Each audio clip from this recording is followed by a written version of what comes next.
Alrighty, welcome back everyone. It is LaughNgamez here. I'm back with another Starcraft 2 1 versus 1 bot AI cast. And we have got ourselves what should be a good one here today, as it's going to feature two of the top bots. It's going to be none other than Eris, the Zerg bot, reactive in style, gonna be taking on a new bit of a cheesy bot, but very aggressive. It's DominionDog in the top left. And so we've got ourselves set up for a Terran versus Zerg match today, but more importantly, it is a bot versus bot match where the rules are kind of different. The games are non-traditional compared to what regular StarCraft looks like. And so, ladies and gentlemen, before we get too far into this one, make sure to go ahead and click that like button. If we can hit, let's go, what's a cool number? I think I did 44 before, so let's do 33. 33.3333 likes. And now, yeah, if you're new to the channel and you enjoy these want to see more bot games, subscribe, leave a comment down below saying more bots or something that will confuse someone that just read the comments without watching the video. And yeah, we'll just have to see where this game's gonna go. We've got DominionDog being nice, saying scouting normal, early Reaper Hellion, which is a style that DominionDog has shown us it's very strong with. Design choice that the bot authors seem to have some really good success with. And yeah, we've got Eris just going for a fast third hatchery like it so often does, so it's going to be on the receiving end of some aggression. However, I know I've previously cast a game that Eris did have a hard time defending against this from DominionDog. But both of these bots are both being very actively developed, so it's an arms race as far as these bot games go. If a bot author discovers that their bot has a fatal flaw, they're probably going to adjust for it, and that's one of the things that makes it so cool. That it's almost, I imagine bot authors, they almost have a war room probably when they take a bit of damage, or when they have a weakness in their bot. They probably go, right, how are we going to address this crisis? And now, as far as crisis goes, Eris has a bit of a hard time going on at its natural base. One queen pops out. She's going to try and save some of these drones, and oh man, these drones are in trouble. Two of them have gone down to the Reapers so far. Quite a few are having their mining denied. Finally, Eris is going to get that back on track. The queen is going to hold the lines for now. She's got reinforcements going to be popping out of these hatcheries soon enough. Although DominionDog is starting to pool these Reapers with two being produced at a time, a factory on the way. And the Reapers, they take some damage, then they retreat. The Queen, on the other hand, she is going to have no such respite. And so we see Eris just making more queens, making more drones. Queens are very good against Reapers in the early game. We also, funnily enough, have got a couple Marines moving across the map. This one queen, she's having a hard time deciding whether to retreat or fight for Eris. She just barely gets on out of there. I'm not sure how much longer she's going to live, though, with a measly 11 HP. A drone is transferring. That's going to get taken care of. The few Marines are even joining in for DominionDog. I love that the bot authors are like, yeah, we got a couple of Marines. Send them on in. The injured queen is staying back and actually staying alive as a result, which is very important. We have got Ling Speed now done for Eris too, so that's going to help out immensely against these Reapers of DominionDog. Behind this, we've got the Terran bot making use of its early game map control and getting a third command center on location. That's the nice thing when you've got mobile units like Reapers en masse. You can take a third base without worrying too much. Behind this, we've got Burrow on the way for Eris. That's going to be useful if Reapers potentially get into a mineral line. And we're actually seeing a bit of a Ling run by. Go for the Zerg. Nope. Instead, they're just going to go attack some rocks. Just try and kill those rocks, which takes a lot of attacks for Zerglings, seeing as how they only deal 5 damage. And the rocks have 3 armor, so you guys do the math. That's 2 HP a hit, or 1,000 hits. And now let's see. We've got DominionDog still building lots of Reapers. Hellions are starting to be produced 2 at a time as there's a reactor on that factory. Queens are going to have to hold the line against these Reapers and Hellions. We do see the Lings come on in from behind, going to help rout these units though. Creep being spread out is also going to help as well as far as Eris's mobility and its vision to react to this aggression. Most of those Lings did go down. We see Eris producing more. And then also having a lair on the way. I'm curious if we're going to see a Roach Warren go down from Eris or not, as these Hellions are still just poking and prodding, and dealing with this many Hellions and Reapers is not easy with the Lings. So far, the Reapers are all staying alive for the most part. Looks like we do see a single Hellion fall, and so far Eris is doing its job, which is holding the line.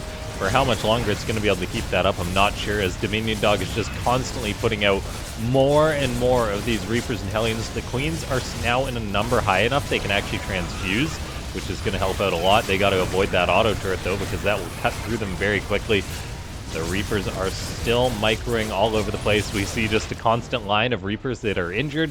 They pull back, they regenerate their HP, and they go back in. Eris behind this is making lots of Lings to help with this defense. It's got drones seemingly running all over the place still. A 4th base is on the production tab, but so is a Spire for Eris. Now that could potentially be a bit of a win condition for the Zerg, as, I mean, mutas aren't exactly countered by Reapers and Hellions. We've seen DominionDog in the past also have a weakness to air units.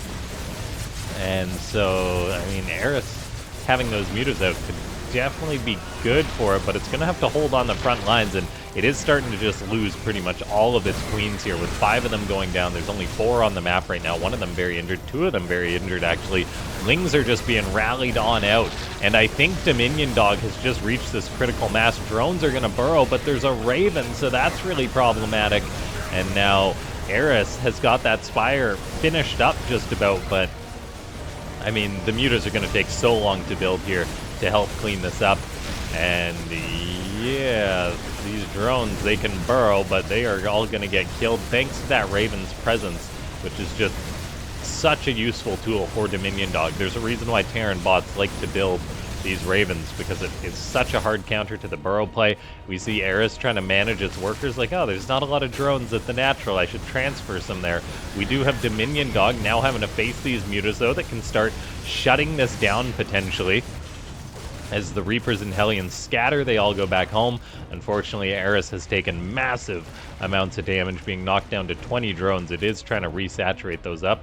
We do have a Banshee even coming on in for DominionDog. That's really nice. The mutas are on the other side of the map, killing some of these Hellions, but there's nothing back at home to help deal with these Reapers. There's a Spore Crawler on the way to deal with the Banshee, but these Reapers on the ground are still not countered. The mutas, they're killing off the Hellions as they were all just rallied back here, and now they're just flying into the main base as there's still no anti-air being made by DominionDog. The bot, the blue Terran bot, has got a really big advantage here though, as Eris is barely mining. It's turning the few drones that it has into Spore Crawlers to deal with the Banshees, which could be useful, but at the same time, all these Reapers on the ground are problematic. The mutas are getting damage done on the other side of the map, though. They're killing SCVs, but as far as the base race goes, it does look like this is going to go the way of DominionDog, unless there's a glitch out, keeping in mind that for a bot to get a victory, it's got to kill all the buildings, and that could take a while, as Eris still has 2 hatcheries, a lair in the main base, doing some mining. +1 is on the way for the mutas. That's going to help out. They still got a long way to go. We do actually have a few Marines being produced by DominionDog. I'm not sure they'll ever be enough to kill the mutas. But there's also the potential for auto turrets from the Ravens, and one of those mutas I think is actually going to go down, so that is massive. And the mutas, they still are just... They've got way too much work to do. DominionDog has got bases all over the map. And now we've seen that, well, that 3rd base has gone down, and so Eris is on 1 base, barely mining. Some of these drones have got a lot of work to do. If the mutas had gone home to clean this up, maybe Eris could have made a proper game out of this, but in the end it's just mutas lose in a base race unless you have like 30 of them. And so DominionDog is in a pretty good spot here. Auto turrets are even going to kill an Overlord. The Ravens of DominionDog are incredibly aggressive when it comes to throwing those down. The Mutts, though, they're killing lots and lots of workers. The Muta Micro from Eris is pretty good. They're bouncing around. They're not exactly wasting a lot of time, but the problem is there's a Terran bot that has got 6, 7 bases up. And Eris is just going to lose the last of its units. So, unfortunately, I think we do indeed have a victor here from DominionDog. Eris, unfortunately, not able to manage with all these Reapers and Hellions, but I do like the decision to go Mutas against DominionDog. It's a pretty good way to counter, although we do actually have DominionDog making Vikings, which is something I don't think I've seen it do, or at least in a TVZ in a situation like this. So it does at least make some anti-air, but in the end, DominionDog gets the victory. And yeah, that was a really cool match we just had, a base race between bots, although it wasn't exactly a fair race, as DominionDog had a head start with all the early game damage. Ladies and gentlemen, if you watch to the end of this video and you're not a subscriber, go ahead and click subscribe. Join the Discord, which is linked down below, if you want to become a member of the community. Leave a comment saying more bots if you do want to see more of these bot games. Those comments go a long way. Click the like button. And if you want to support the channel financially, you can use that member button, and all the support is appreciated. And yeah, if you happen to be a bot author and you want to send in some replays, go ahead and do that, as I will most likely cast them. You can post them in the SC2AI Discord, which I creep there for good replays. And I will say, though, if you are a bot author, you don't have to send in replays where your bot loses all the time, but every now and then do mix one in if you submit replays, just because it does, in my opinion, it's good to show the strengths and weaknesses of your project, and it does become a little obvious for casting if you only submit replays where your bot wins. Thanks so much to everyone for tuning on in. I'll see you guys next time. Take care.